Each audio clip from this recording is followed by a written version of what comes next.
আমি দীর্ঘ 25 দিন খুলনা সিটি মেডিকেলে আমার ভগ্নিপতিকে নিয়ে ভর্তি। 15 দিন আইসিইউর সামনে আমি সারা রাত কাটিয়েছি। 15 দিন ওখানে কারো মৃত্যু দেখেছি, ওখানে কারো যন্ত্রণা দেখেছি। আমি মাঝে মাঝে পাঠে বলতাম, ছোট হাসপাতালে যাবেন মাঝে মাঝে, এই শরীরের যে পরিণতি, মানুষের যে রোগ ব্যাধি, এটা ছোট একটা নরক।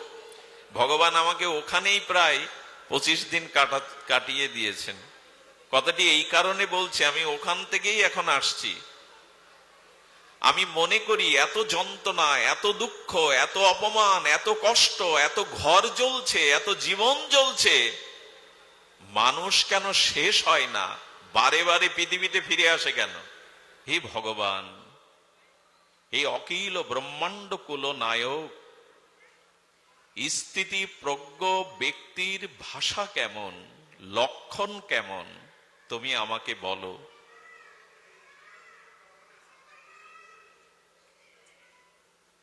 ভগবান বলছেন, প্রজাহাতি যত কামান সর্বান পত্ত মনোগতান। খুব ধ্যান দিয়ে শ্রবণের মতো এই দিব্যবাণী। ভগবান বলছেন, প্রজাহাতি ইয়াদা কামান সাবানপার্থ মনোগতান। স্থিতিপ্রজ্ঞ ব্যক্তি ব্যতীত জগতে কেউ স্থায়ী কল্যাণকারী ঐকান্তিক শ্রেয় বা শান্তি পেতে পারে না। সেই স্থিতিপ্রজ্ঞ ব্যক্তির লক্ষণ কি, ভাষা কি, সেটি আমাকে কৃপা করে বলো। ভগবান বলছেন, স্থিতপ্রজ্ঞ ব্যক্তির লক্ষণ, চরিত্র, পরিভাষা হলো তিনি জগতের জাগতিক কামনা বাসনা হতে মুক্ত। এই বাচ্চাটা কার?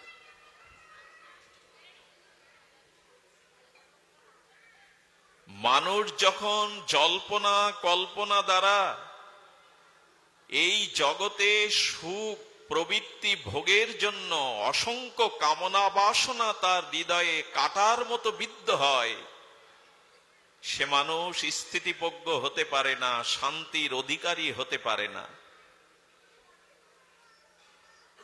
একটা বিষাক্ত কণ্ঠ কাটা যদি কারো দেহে বিদীর্ণ হয়, সেই দেহ যন্ত্রণা কাতর হয়ে ওঠে। আর অনন্ত অনন্ত কামনা বাসনার কাটা যার চিত্তে বিধে আছে, তার শান্তি কোথায়? এজন্য ভগবান বলছেন,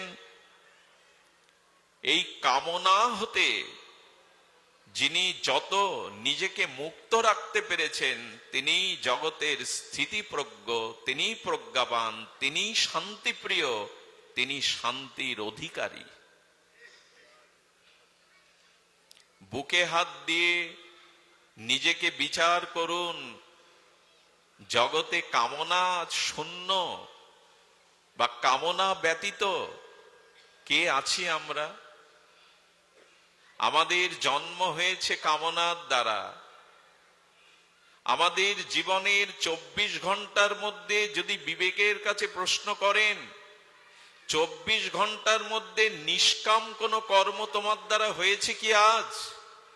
যদি বলেন সাধু সঙ্গ করেছি, ভগবানের পূজা আরতি করেছি, ভাগবত পাঠ করেছি, সংকীর্তন করেছি, অতিথি পরায়ণ হয়ে সেবা দিয়েছি, দুস্থকে দান করেছি, নির্বস্ত্রকে বস্ত্র দিয়েছি, অভুক্তকে অন্ন দিয়েছি, এটা নিষ্কাম কর্ম? বলো নয়, মিথ্যা। এই কর্মগুলির ভেতরেও আমাদের কোনো না কোনো বাসনা কামনা লুকিয়ে আছে। আমি দাতা, শান্তি পাবে না। খুব ধ্যান দিয়ে শ্রবণের মতো কথা। আর শান্তির বড় অভাব, স্বস্তির বড় অভাব। মানুষ আজ যন্ত্রণা কাতর। এর মূল কারণ ভগবান এখানে ব্যাখ্যা করছেন, প্রজাহাতি যত কামান। কাম বাসনা কি করে ত্যাগ করব? অর্থের বাসনা, যশের বাসনা, খ্যাতির বাসনা, গাড়ি বাড়ি চাই, সুখ সমৃদ্ধি চাই, যশ খ্যাতি চাই, কত চাওয়া আছে ঘিরে, সমাজে প্রতিষ্ঠিত হতে চাই। আর বাসনাকে পরিত্যাগ করা কারো পক্ষে কি সম্ভব? সম্ভব নয়। তবে কামনা বাসনাই যে দুঃখের কারণ, আজ পর্যন্ত পৃথিবীতে যত মানুষ যত প্রাণী দুঃখ কষ্ট জরা ব্যাধি ভোগ করছে, তার একমাত্রই কারণ হলো পেছনে এই কামনা। আপনি একথার বিপক্ষে কোনো যুক্তি খাড়া করতে পারবেন না। পৃথিবীতে যত অশান্তি, যত ভোগ, যত দুঃখ, যত জরা ব্যাধি, পুনঃ পুনঃ জন্মযাত্রা, এর পেছনে একটাই কারণ, কামনা।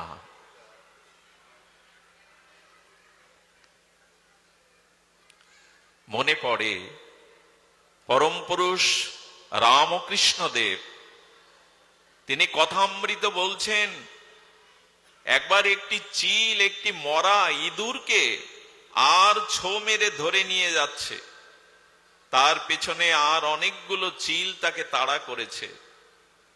ওষ্ঠাগত প্রাণ কি যেন ভেবে মরা পচা ইঁদুরটাকে ছেড়ে দিয়ে গাছের ডালে বসেছে, আর পেছনের চিলগুলো ওই ইঁদুরটাকেই নিয়ে কাড়াকাড়ি করে মারামারি করে ঝগড়া করছে।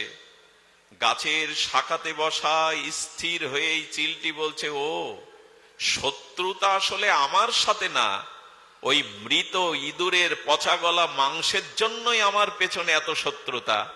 আপনার জীবনে যত দুঃখ, যত যন্ত্রণা, যত অভিশাপ, তার পেছনের ইতিহাস বলবে কামনাই এর জন্য দায়ী, কামনাই এর জন্য দায়ী। ভগবান এখানেই প্রথমে বলছেন, প্রজাহাতি জাত কামানা। এই কামনাকে, এই বাসনাকে এর লাগাম টেনে ধরো। আমাদের অবস্থা কেমন জানেন?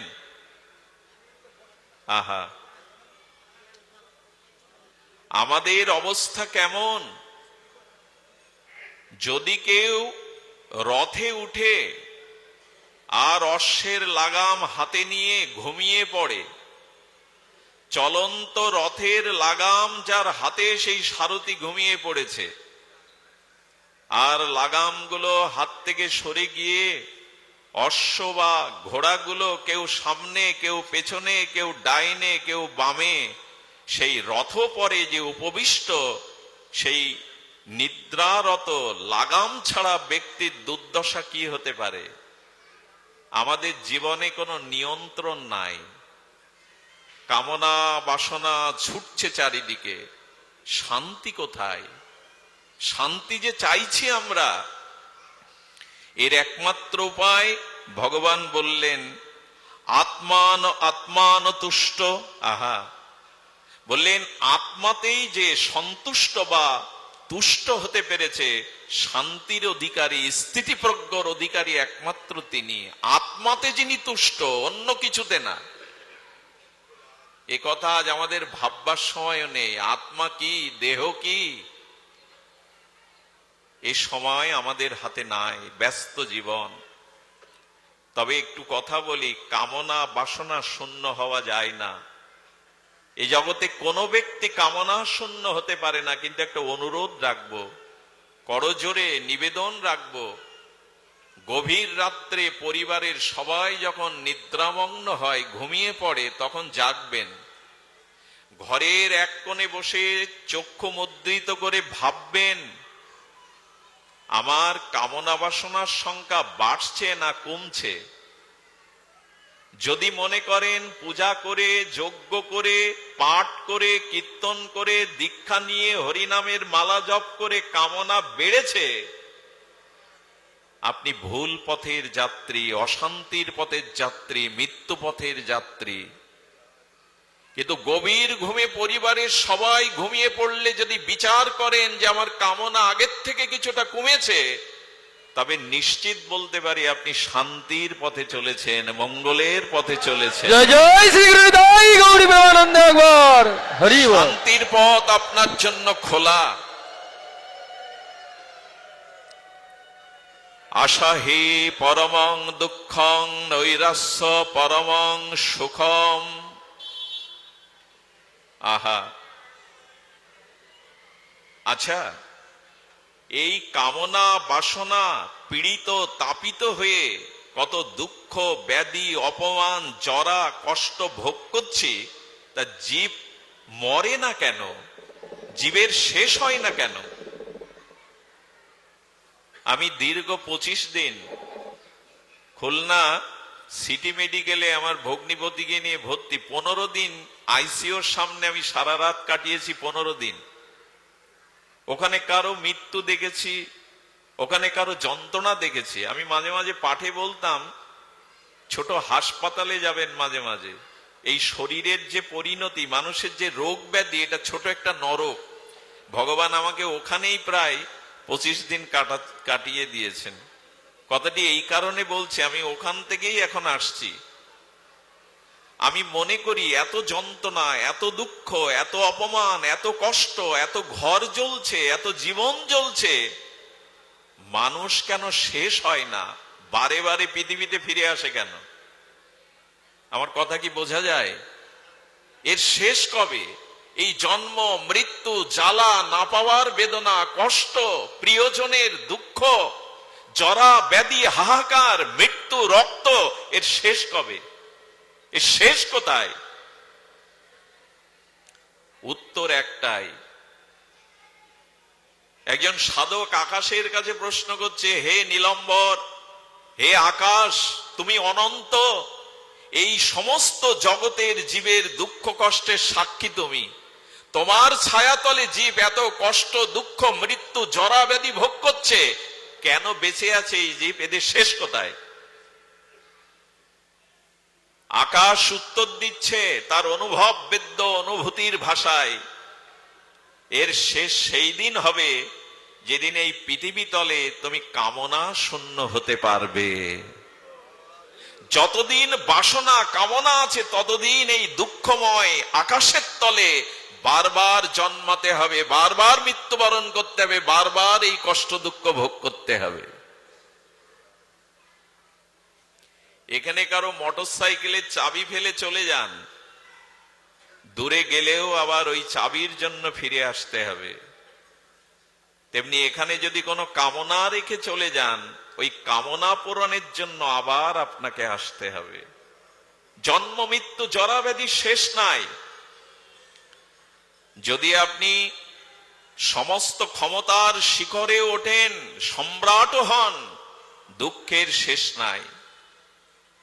সম্রাট শাহজাহান পৃথিবীর সপ্তম আশ্চর্য তাজমহল গড়ে তাক লাগিয়ে দিলেন। 22,000 মিস্ত্রি 22 বছর ধরে এই সপ্তম আশ্চর্য নির্মাণ করলো। সুখী হলো কি? তাজমহলকে তার শাহজাদারা, পুত্ররা বন্দি করে রাখলো, দুমুঠো অন্ন ছড়িয়ে দিত দাস দাসী দিয়ে। তাজমহল করেও তুমি শান্তি পাবে না হৃদয়ে যদি বাসনা থাকে।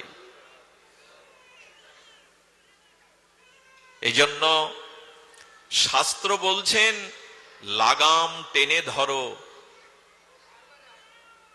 এই অনন্ত কামনা বাসনা চিত্তে যতদিন বিদ্ধ হয়ে আছে, ততদিন তুমি শান্তি পাবে না। আমাদের কাশীতে, মুক্তিতীর্থ কাশীতে এক নিষ্কিঞ্চন বাবা ছিলেন। তার সাধনার মহিমা চারিদিকে দেপ্রিয়মান। কাশীর মহারাজা গিয়ে আর তিনি রূপার একটি 100 টাকা তার চরণের পাশে রেখে প্রণাম করে বলছেন, এটা স্বীকার করুন। এই বিরক্তি প্রধান, ত্যাগী প্রধান ভগবানের স্থিতিপ্রজ্ঞ সাধক বলছেন, সম্রাট, টাকাটা তুলে নিয়ে চলে যান, কারণ জগতের কোনো কিছু আমার প্রয়োজন নাই। বলে, আপনার কোনো পাত্র দরকার তো? বললেন, না, দুহাত পেতে ভিক্ষা করে মাধুকরি করে পাই। বলে, আপনার একটা বিছানা প্রয়োজন? বলো, না, ধরিত্রীর বিছানায় শুয়ে থাকি। আপনার একটা বালিশের প্রয়োজন? বলো, 2 হাত মাথায় দিয়ে শুয়ে থাকি। আপনার একটা উপরে শামিয়ানার প্রয়োজন? বললো, আকাশ আমার শামিয়ানা। আমার পিপাসা লাগলে আমি ঝর্ণার জল পান করি, ক্ষুধা লাগলে মানুষের দুয়ারে মাধু করে করে ভিক্ষা করে পাই, আর এই কুটিরেই বসেছি, আমাকে এই বস্তু দিবেন না, আপনি নিয়ে চলে যান, তাড়াতাড়ি চলে যান। এমন নিষ্কিঞ্চন, এমন কামনা শূন্য ব্যক্তির দুয়ারে ওই 100 টাকা রূপোর টাকাটা ফেলে উনি চলে গেলেন, কাউকে দিয়ে দিয়েন, দিয়েছি যখন ফিরিয়ে নেব না। রাতে যখন ধ্যান করতে বসেছে, ধ্যানের মধ্যে চিন্তা করছে, আরে কোনো বাটপার কোনো চোর দস্যুটা দেখলে তখন থেকে চুরি করে নিয়ে যাবে, ভালো কাজে লাগবে না, ওই চিন্তা শুরু হয়ে গেছে। ওটা কি আছে এখনো, না কেউ বাটপার লোভে নিয়ে গেল? ধ্যানের মধ্যে সেই 100 টাকার চিন্তা। এই দেখুন, নিষ্কিঞ্চন, ত্যাগী, বিরক্তি, ওই 100 টাকা সামনে থাকতে তার ধ্যানের মধ্যে ওটা চলে এসছে। আচ্ছা, ওটা একটু সরিয়ে রাখি, পরে কোনো কাজে লাগবে। উনি মাদু করি ভিক্ষা করে এসেছে, আবার দেখছেন ওইখানে আছে কিনা, বা কুটির থেকে কেউ নিয়ে গেছে কিনা। তার ধ্যানের মধ্যে ওই 100 টাকায় বাধা হয়ে দাঁড়ালো। সঙ্গে সঙ্গে ওটি নিয়ে কাশীর গঙ্গাতে ছুড়ে দিলে তবে শান্তি পেল। আমি বলছি না আপনি সব ছুড়ে ফেলে দেন, দৃষ্টান্ত দিচ্ছি। যার কোনো কিছুর প্রয়োজন নেই, ওই 100 টাকাও তার ধ্যানের বস্তু হয়ে গেল শুধু সামনে থাকতে। আমাদের কি হয়? আমাদের কি হয়? এই জন্য শাস্ত্র বলছেন, কিছুটা লাগাম টেনে ধরো। জীবনে আর বাসনা আর কামনা বাড়িও না, আর বোঝা ভারী করে তুলো না। এ সংক্ষিপ্ত জীবন বৃষ্টির ফোঁটার মতো পড়ে কখন শুকিয়ে যাবে জানো না। এই জন্য ভগবান বলছেন, প্রজাহতি যত কামানা, হে পার্থ, কামনার লাগাম টেনে ধরো, কামনা বাসনার সংখ্যা কমিয়ে দাও, যদি স্থিতিভোগ্য হতে চাও, শান্তি পেতে চাও। মনে পড়ে এক নিষ্কিঞ্চন সাধু সন্ন্যাস ত্যাগব্রত নিয়ে আর বনের পাশে জপ ধ্যানে কাটিয়ে দেয়, কিন্তু একটি কাপড়, একটি গীতা, আর বনের বড় গেছো ইঁদুর এসে কাপড় কেটে দেয়, গীতার পৃষ্ঠা কুরে কুরে খায়।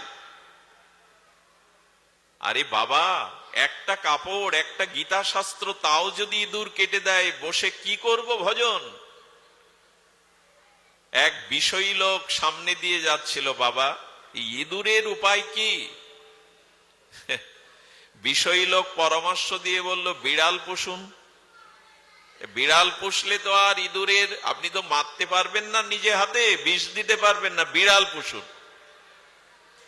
বিড়াল পোষার পরে ইঁদুরের কাপড় কাটা বন্ধ হলো, কিন্তু আশ্রিত বিড়ালকে কি খেতে দেব?